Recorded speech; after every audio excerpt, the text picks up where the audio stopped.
How much money do you really need to start investing? The answer might surprise you because it's not thousands of dollars anymore. Let's break it down legally, practically, and simply. 1. There's no legal minimum investment in the U.S. First of all, there is no law in the United States that says you must have a certain amount of money to start investing. That's right. According to U.S. financial regulations, anyone, even a teenager with a custodial account, can legally invest, as long as they're using a licensed broker. So the real question is not how much do I need by law, but rather, how much do I need for the platform I choose and the investment I want to buy? 2. Many platforms let you start with $1 thanks to modern investing apps and fractional shares.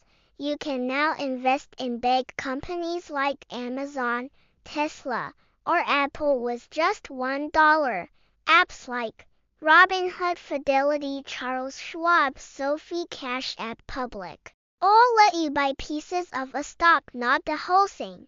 So if Amazon is trading at $3,000 per share, you can still invest $5 and own a fraction of it. That's 100% legal and safe as long as you use a licensed broker registered with FINRA and SIPC. 3. Some mutual funds require more, but not always. If you want to invest in mutual funds, some companies like Vanguard or Fidelity might require a minimum of $500 or $1,000, especially for older fund types. But here's the good news. Many of these same companies now offer low minimum or no minimum options, especially for beginners using retirement accounts like a Roth IRA or 401k. So don't let the old rules scare you. 4.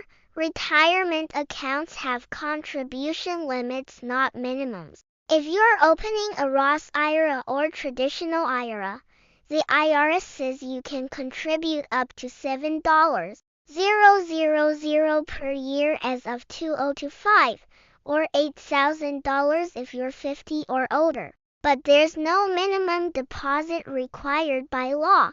You can start with $50, $100, or whatever you can afford. The key is to start and keep going. 5. What do experts recommend? Financial advisors often say, start with whatever you can, and stay consistent. Even $25 or $50 a month can grow into tens of thousands over time with compound interest. You don't need to wait until you're rich to invest. You become financially strong by starting early. Final thoughts. So let's answer the question again. How much money do I need to start investing? Legally, there's no minimum required by law. Practically, you can start with as little as $1. Strategically, start small, stay consistent, and let time do the heavy lifting. Don't wait for the perfect amount. Start with what you have and invest in your future today. If you found this helpful, hit the like button, subscribe, and share this video with someone who's still waiting to start.